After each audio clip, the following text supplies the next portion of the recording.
E diante da divulgação dessas pesquisas eleitorais que estão apontando uma disputa acirrada com o Flávio Bolsonaro, o presidente Lula do PT afirmou que, independentemente do nome vitorioso, é preciso aceitar o resultado das urnas.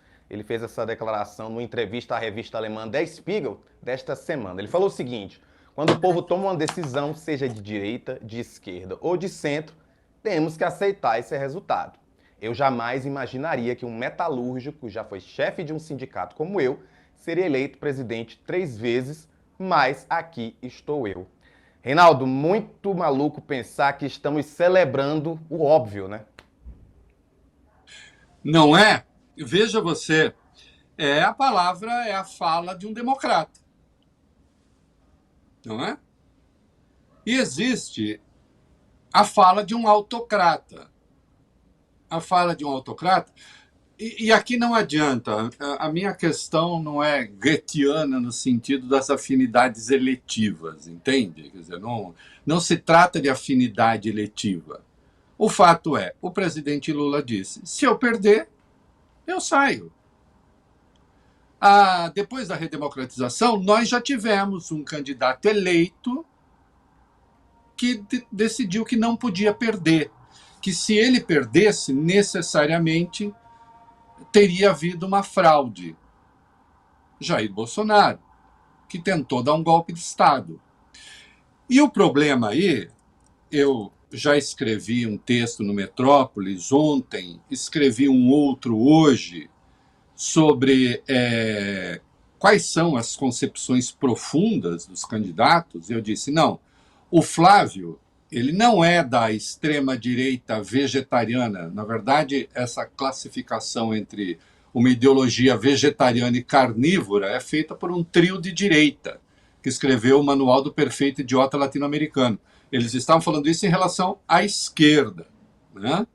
Mas então eu pego esse conceito dos vegetarianos e carnívoros, isto é, daqueles que aceitam as regras do jogo e daqueles que não aceitam, e aplico à extrema-direita e aplico à direita. Quem aceita a regra do jogo e quem não aceita a regra do jogo? O Lula está deixando claro, eu aceito a regra do jogo. Aceitou, não adianta, de novo, as pessoas têm direito às próprias opiniões, não têm direito aos próprios fatos. O Lula foi condenado sem prova e ficou 580 dias na cadeia e recorreu à justiça. Ele não recorreu ao rompimento. Ele não recorreu à disrupção. Vamos para a porrada. Ele foi para a argumentação jurídica.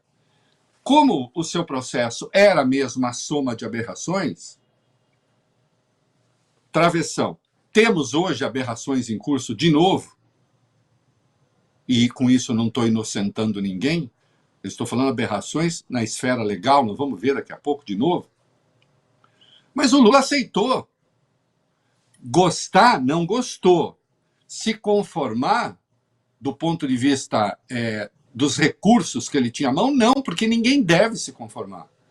A democracia existe com o judiciário funcionando regularmente para que as pessoas recorram. Recorrer à justiça é o primeiro direito que a Constituição americana garante e que as constituições democráticas garantem. Fazer petições ao poder público. Essa é a essência, uma das essências da democracia, um dos pilares da democracia. Então Lula recorreu. Agora, não recorreu à sabotagem. Não é? Mesmo diante da evidência de que uma barbaridade estava em curso. E para que ninguém fique naquela de sempre, olha aí, o lulista, tal, o que eu não sou, mas também não estou nem aí, pode achar o que quiser. Tem gente até que me acha feio, Rafael. Você vê que as pessoas têm diferença sobre a objetividade das coisas, não é mesmo? Então,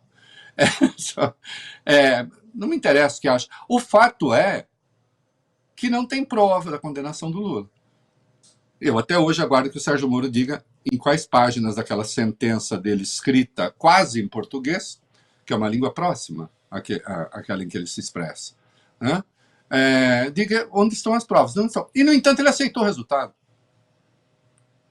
E nós temos hoje, agora, enquanto falamos, um candidato que está empatado com Lula, que aparece numericamente à frente em algumas pesquisas, que já deixou claro que não aceitará a derrota. Ele não deixou claro. Deixou claro, mais de uma vez. Inclusive na CEPAC. A CEPAC, aquela reunião de extremistas de direita nos Estados Unidos, no Texas, foi realizada. O Flávio discursou, com o Alexandre Ramagem foragido na primeira fila, evidenciando que ele está cantando e andando para o Estado de Direito. E ele falou isso aí que nós vamos ouvir. Eu até escrevi um texto, fiz análise sintática, voltei aos meus tempos de professor de gramática, e fiz análise sintática do texto dele. Né? Vamos colocar. But for that will to be preserved, we need free and fair elections. And this is a great challenge. If our people can express themselves freely on social media, and if votes are counted correctly, we will win. Tá aí. Então nós precisamos de eleições livres, etc. E se as pessoas forem livres para se expressar, nós venceremos. 2 orações subordinadas condicionais e uma principal. A de verbais condicionais e uma principal. Nós venceremos. Venceremos se as eleições forem livres, se as pessoas puderem se expressar. E, portanto, for justa a eleição. A gente vence. Logo, se a gente não vencer, aí a gente entra com orações causais. Porque a eleição não foi livre. Porque as pessoas não puderam se expressar e, portanto, o resultado é ilegítimo. É rigorosamente o que o pai dele falou. Eu posso ir adiante com essa turma. O ministro da Justiça pediu para o Supremo a autorização para a abertura de um inquérito por calúnia e injúria do Flávio contra o Lula. Que houve. Acho que foi dia 6 de janeiro, se não me engano, nas redes sociais, quando o Maduro foi sequestrado pelo Trump. Maduro, um vagabundo, um asqueroso, mas ele foi sequestrado pelo Trump ilegalmente, acusado de liderar o tráfico de droga, o tal do cartel de Solis, que nunca existiu, e agora o Departamento de Justiça admite que não existiu, o que não torna o Maduro um democrata, mas o fato é que não existia. O fato é que ele não tem vinculação com o tal do cartel, que não existe. Mas quando o Maduro foi sequestrado, ele disse, aí foi o Flávio disse, agora sim vem delação, narcotráfico, terrorismo, não sei o que, fraude, eleições, atribuindo isso ao Lula, num conluio com o Maduro. A injúria é clara, e eu entendo que há um debate sobre se há calúnia. Eu entendo que na situação específica a calúnia sim, né? Porque há fatos específicos que ele está listando ali, né? Atribuindo crime ao outro. E aí, o ministro da Justiça pediu, né, para que o Alexandre autorizasse a abertura de inquérito. Presta atenção aqui numa coisa. O ministro da Justiça tem a competência garantida pelo Código Penal para pedir abertura de inquérito de ofício. Ele determina a Polícia Federal, abre um inquérito. O Código Penal garante essa faculdade ao ministro da Justiça. Tanto garante que em 2021, isso está na minha coluna de hoje, o André Mendonça, ministro da Justiça, pediu a abertura de um inquérito para investigar 2 cidadãos de Tocantins, ou como diria Jair Renan, 2 cidadãos, né, porque essa gente revoluciona a língua também, de Tocantins, que fizeram outdoor comparando o Jair a um Pequi Ruído. Olha que grave ofensa. Comparar, meu filho, se alguém me compara maracujá de gaveta, Pequi Ruído, não sei o quê, né? Dado que o moranguinho do Nordeste não sou eu, mas é o Rafael, né? Como naquela música. Ué, o que eu posso fazer, Rafael? As pessoas acham isso. E, no entanto, o glorioso André Mendonça pediu abertura de inquérito. Agora, o ministro da Justiça pediu abertura de inquérito num caso claro de injúria e calúnia. Por que é que foi mandado para o Alexandre? Porque o Flávio tem foro no Supremo. Os dois cidadãos não tinham. Então é direto. Aí, como ele tem foro no Supremo, precisa. O Alexandre, nesse caso, só dá um despacho. Ele não tem nem que fazer juízo de admissibilidade. É a regra do jogo, é a lei. Mas aí o Flávio já aproveitou e disse, olha aí, o Alexandre já está no Supremo tentando interferir de novo nas eleições, a mesma coisa, tal. Quando o Alexandre não tem nada com isso. A fala foi dele. O ministro apenas fez um despacho. Não cabia o Alexandre falar assim, não, eu quero avaliar aqui previamente que não há calúnia. Não tinha, não tem esse papel. Mas, de novo, Supremo na mira, TSE na mira, tudo na mira, para tornar irregular um eventual, desde já, classificar de ilegal um eventual resultado adverso. Então, nós temos o confronto evidente entre um democrata e um autocrata. O autocrata não aceita as regras do jogo.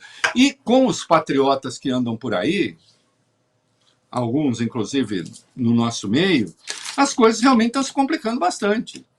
Né? Ainda hoje nós vamos ver o Fachin voltou a ser Fachin. Né? Porque tudo que um presidente de poder não pode ser é sorrateiro com seus pares. Né? Então as coisas estão entrando numa dinâmica realmente não muito boa. Né? Agora, e aí você tem o Lula, que está na presidência, e diz, se eu perder, eu vou para casa. Não é assim? Não é assim que se faz na democracia? Quem perde vai para casa, lambe as feridas e tenta se reorganizar, se reestruturar? E aí o Lula usou a própria história. Eu era metalúrgico, perdi eleições. O Lula não perdeu em 89? Né? O Lula não perdeu em 94? Não perdeu em 98? E você volta à carga. Vai fazer política. Mas isso é para quem compreende o processo democrático como uma construção permanente. Com boas ou más ideias, não interessa, Rafael. Aí, se a ideia é boa, se a ideia é ruim, bicho, a sociedade se encarrega de fazer a avaliação, acertando e errando também, porque às vezes recusa boas ideias e aceita ideias torpes. Mas isso é do jogo, não é? Agora, o que não pode é achar que você entra no poder e você entra no poder com uma missão, e a missão é destruir o inimigo. Não é construir aquilo que é, então, a sua visão de mundo, o seu projeto. Aliás, o Bolsonaro disse isso, né? Você se lembra, primeiro ano de poder, ele foi a um evento nos Estados Unidos com o Steve Bannon, um vagabundo internacional, um delinquente, um bandido, né? Estava então ali também Olavo de Carvalho, e ele disse que ele mais tinha de desconstruir coisas no Brasil do que de construir. Né? Essa é a visão essencialmente antidemocrática. Você não precisa gostar do PT, e aqui eu não estou querendo, vamos fazer algumas concessões e tal, não sei o quê. Eu tenho um monte de restrições, discordâncias. Eu tenho um monte de... Querido, sabe o meu partido, qual é, na verdade? Vou repetir o poeta, roqueiro, cantor, né, maravilhoso. O meu partido é um coração partido. Então, agora, eu faço uma distinção essencial. Eu estabeleço uma linha. Até aqui é democracia.